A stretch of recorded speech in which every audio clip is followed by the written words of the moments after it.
Good morning. This is Dee-Dee Devon from Divine Intervention, Lifestyle and Nutrition Health Coaching. Today, I'd love to talk to you about both the perks and quirks of caffeine over my morning coffee. I love coffee, always have, and always will.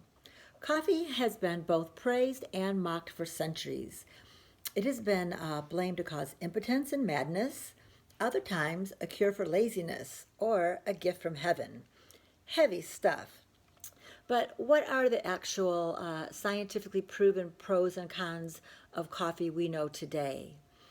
Starting with the perks or advantages is that coffee helps you stay focused and alert, obviously, followed by an improved sense of well-being, happiness, energy, and sociability. Nothing better than meeting my friends for a cup of coffee. Coffee may help you lose weight because it contains both magnesium and potassium, which helps the body use insulin, regulating your blood sugar levels and reducing your cravings for treats and snacks. Caffeine helps your performance as it helps fat cells break down body fat and uses it for fuel for training, as well as coffee contains a lot of antioxidants that work as little warriors fighting and protecting free radicals within your body. It has also been found that caffeine might stimulate the release of endorphins, which reduce the sensation of muscle pain and discomfort. So I usually have mine first thing in the morning before my workout, but after my breakfast.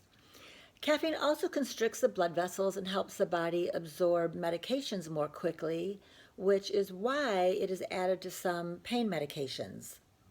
I always wondered that. Drinking a moderate amount of caffeine can be therapeutic for people with asthma. Caffeine in the form of coffee may be used to prevent an asthma attack in emergency cases, but is not intended to replace medication.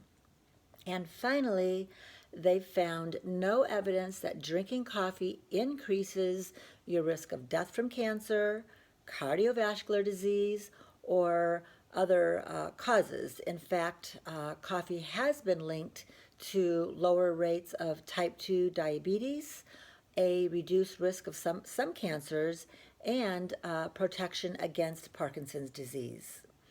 Now, with all of that said, as in everything, you need to listen to your unique individual body and, in all things, practice moderation.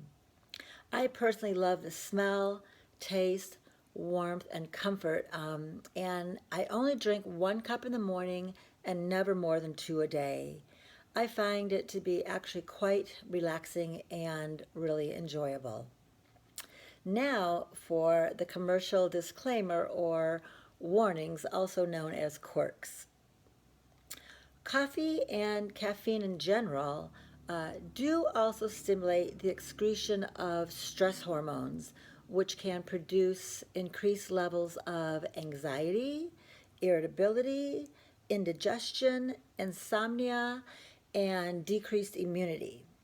So too much caffeine can also stimulate a temporary surge in blood sugar, followed by an overproduction of insulin, which causes a blood sugar crash.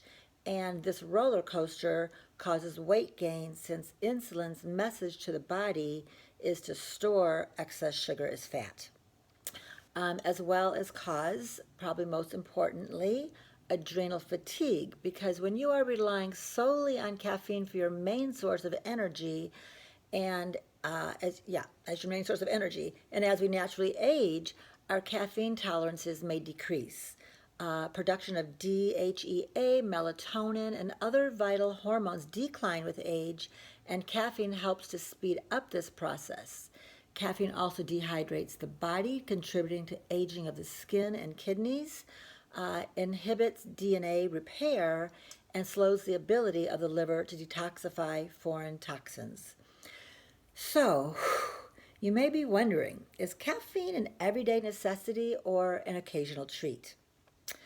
Don't despair if you can't kick your caffeine habit.